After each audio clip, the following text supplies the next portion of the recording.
Senado deja en manos del Supremo controversia por la gobernación. Pedro Pierluisi esperará por decisión del más alto foro judicial. Informe de Tribunal Federal establece baja en radicaciones de quiebras. Autoridades dejan claro que matanza en Texas fue un ataque terrorista interno. Mientras, Papa Francisco reza por víctimas en Estados Unidos. Esto y más en esta edición estelar de Noticias 13.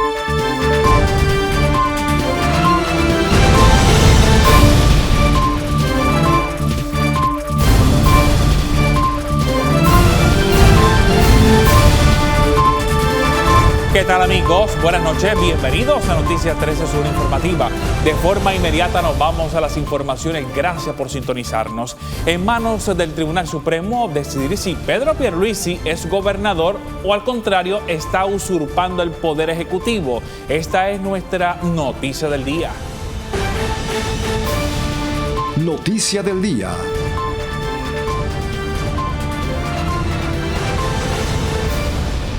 El Senado de Puerto Rico no llevó a cabo la votación para confirmar o rechazar la nominación de Pedro Pierluisi como secretario de Estado. Dejó en manos del Tribunal Supremo que tome una decisión si es válido o no la manera en que el expresidente del PNP llegó a la fortaleza como gobernador tras ser efectiva la renuncia de Ricardo Rosselló. Según el presidente del Senado, Tomás Rivera Schatz, al Tribunal Supremo de Puerto Rico le corresponde tomar una decisión. El Tribunal Supremo acogió el caso, dio hasta mañana para someter los alegatos.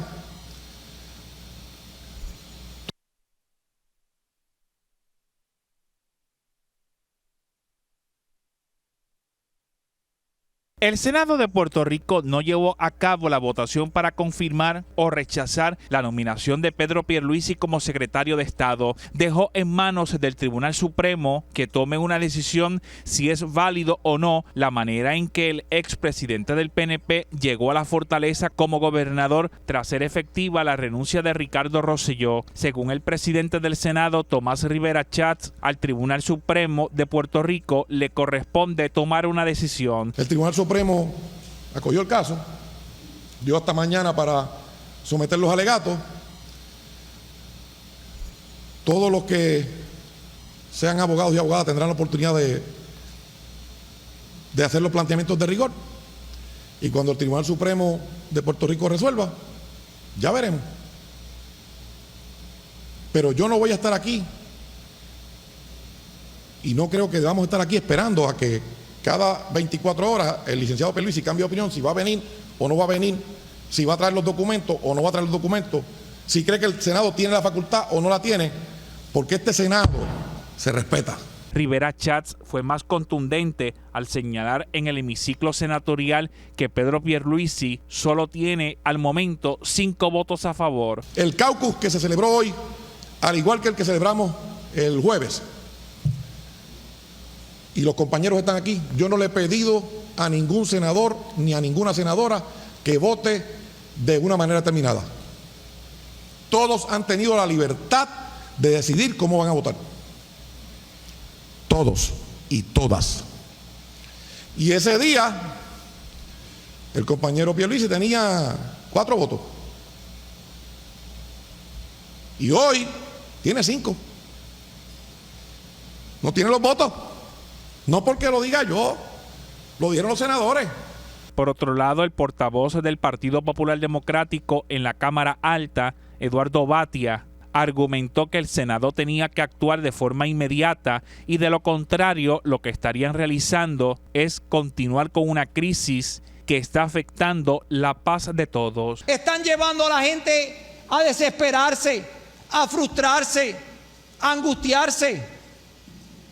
Y no hay perdón ante un pueblo que confió en una mayoría y que hoy esa mayoría le da la espalda a ese pueblo.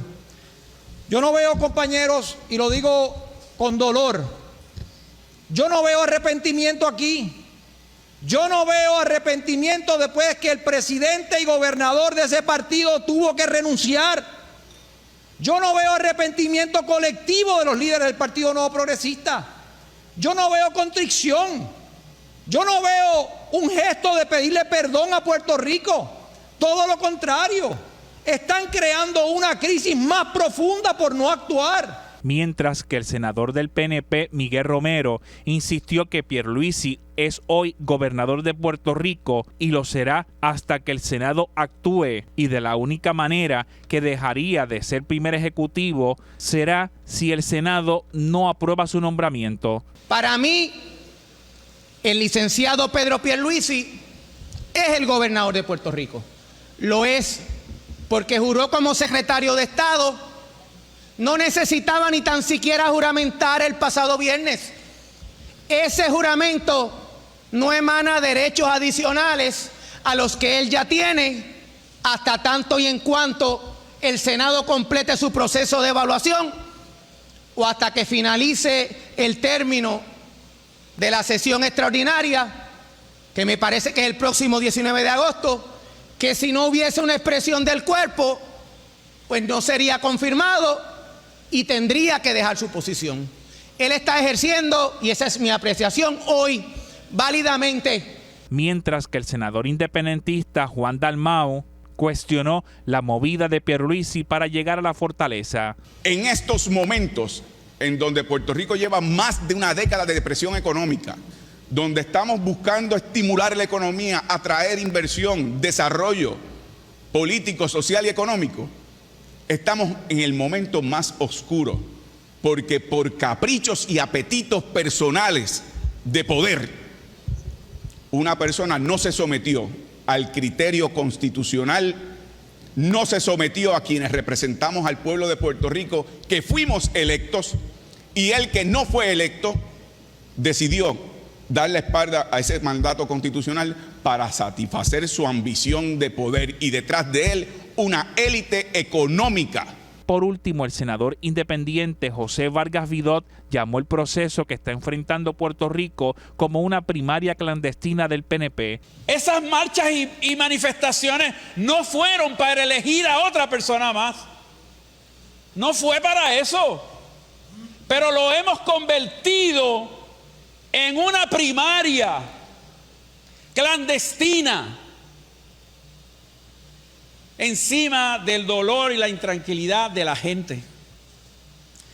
Yo creo, señor presidente, que es importante que entendamos que el sabio y digno pueblo boricua removió los cimientos del eterno y cobarde conformismo y convertimos el suceso de nuestras marchas en una revolución sin izquierdas ni derechas, para que por fin apareciera la cordura política, para que por fin abrazáramos la decencia política, pero no lo hemos hecho. Desde San Juan les informó José Ángel Cordero. Gobierno. Ante la acción del Senado de no pasar juicio sobre su nombramiento, el gobernador Pedro Pierluisi envió un comunicado de prensa informando que esperará por la determinación del Tribunal Supremo. El Senado y el municipio de San Juan presentaron demandas para que se declare nulo el juramento de Pierluisi como primer ejecutivo. El Tribunal Supremo dio a las partes hasta el martes a las 12 del mediodía para presentar sus argumentos. Agenda.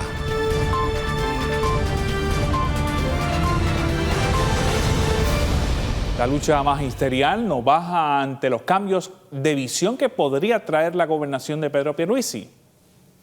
Para el liderato de la Federación de Maestros está claro que el candidato de la Junta de Supervisión Fiscal para dirigir los destinos del país es Pedro Pierluisi, por lo que no vislumbran ningún cambio favorable para la educación. No importa qué candidato o qué persona ponga en el gobierno, si las políticas que permiten el robo, el saqueo de los fondos públicos, la privatización y toda esta legalización de robo de presupuesto, pues las cosas no van a cambiar. En el caso de Pedro Pierluisi, todo el mundo sabe que es el candidato de la Junta, que tiene unos abiertos conflictos de intereses y que no augura nada positivo ni para los maestros, activo ni para el sistema de educación del país y menos para los pensionados. Las expresiones del vicepresidente de la Federación de Maestros, Edwin Morales, surgen en momentos en que se da a conocer que los fondos de las escuelas cerradas nunca llegaron a las escuelas que aún siguen operando y mucho menos a los estudiantes de la corriente regular y de educación especial. Se dijo en un momento dado que con el cierre de más de 400 escuelas se van a utilizar los fondos para reinvertirlo en aquellas escuelas que permanecieron abiertas. ¿Y qué ha sucedido? Pues el gran ausente es esos fondos dirigidos a nuestros estudiantes para servir a las poblaciones con distintas necesidades, desde nuestra población que está en la corriente regular hasta los niños de educación especial. Hacinamiento en los salones, más trabajo administrativo, maestras y maestros sin materiales y recurriendo a lo mismo que se ha tenido que hacer año tras año. Por otro lado, Morales señaló que en algunos puntos el secretario de Educación está en el camino correcto, pero en otros aún se muestra muy lento en el desarrollo de los cambios que necesita el magisterio. No vemos un cambio en cuanto a lo que tiene que ver con política pública, no obstante, hay unas áreas en las que hemos ido coincidiendo, por lo menos en términos de su ejecutoria, que tiene que ver con el asunto del planteamiento de justicia salarial. Él hizo un planteamiento de otorgar un aumento a los maestros de $430, $427 mensuales, que eso contrasta con lo que propuso la Junta, que es un aumento de 500 anuales, que eso es una miseria, ¿no? Más la eliminación del bono. Y ciertamente, si tenemos unas áreas donde tenemos diferencias fundamentales, por otro lado, se ha atendido, aunque no se ha ejecutado. Desde San Juan, Irán Delgado Vélez, José Ángel Cordero, Noticias 13. La lentitud en ciencia forense fue la razón para que un grupo de personas se manifestaran frente a la sede de esa agencia en Río Piedras para exigir acción y rapidez. La sede del negociado de ciencia forense fue escenario para una manifestación en la que se exigió la solución inmediata del problema de funcionamiento de dicha agencia, y es que al momento la falta de voluntad y sensibilidad es la orden del día. El Instituto de Ciencias Forenses maneja cadáveres, pero también trabaja escenas de crimen. Además de las escenas de crimen, trabaja con los famosos rape kits, que han sido un escándalo ya por más de un año, donde todavía nos estamos confrontando con la realidad de que hay más de 2.000 rape kits, algunos desde el año 2006, en espera de ser analizados. Yo creo que el chat y todo lo que ha ocurrido en las últimas semanas nos demuestra que hay una falta de voluntad para manejar los asuntos de violencia de género, porque hay misoginia dentro del gobierno, que hay falta de voluntad y sensibilidad para manejar las muertes de las personas. No solamente ocurrió con el huracán María, sigue pasando todos los días, porque el chat reveló que hay un total desprecio hacia la vida de las puertorriqueñas y los puertorriqueños. Y hay también una falta de manejo fiscal adecuado. El problema que continúa teniendo ciencias forenses es que el número de patólogos no ha cambiado después del paso del huracán María, que dejó evidenciado que los 5 profesionales de la salud no pueden manejar la cantidad de casos que llegan a esas instalaciones. ¿Cómo es posible que tuviéramos 5 forenses en el 2018, en el 2016 y hoy tengamos 5 forenses? Entonces nos preguntamos, ¿qué pasaría si llega un huracán tipo María, donde mueran más personas? ¿Cómo van a resolver entonces la situación? ¿O es que vamos a volver a los vagones que no estaban aptos para guardar cadáveres, a la contaminación, al sufrimiento de las personas tener que venir a piquetear aquí para que le entreguen un cuerpo que lleva meses, que lleva semanas ahí? Al igual que Amarilis Pagán, Juan Camacho insistió que la falta de acción de las personas que se encuentran en el poder es la causa para que ciencias forenses no opere de la manera correcta. Cuando hojeamos los planes de trabajo, los informes y toda la documentación oficial de la agencia, se destacan esos errores como fundamentales. El problema de la falta de patólogos forenses, el problema de que no reclaman los cadáveres. Entonces nosotros planteamos, ¿por qué si los problemas están definidos, se han escrito de manera oficial, no se resuelven? Entonces estoy hablando de un plan del 2013, de que cubrió los 4 años de García Padilla, y señalan esos errores y no se cumplieron, y ahora viene la otra administración y estamos en la misma. Al momento, la tardanza en atender y entregar los cuerpos de personas que ya fallecieron y otras funciones que es responsabilidad de ciencias forenses, como los casos que investigan las autoridades de posibles actos de violación, han llegado a tal punto que manifestaciones como esta, al parecer, no serán las únicas en los próximos meses. Desde San Juan, Irán Delgado Vélez, José Ángel Cordero, Noticias 13.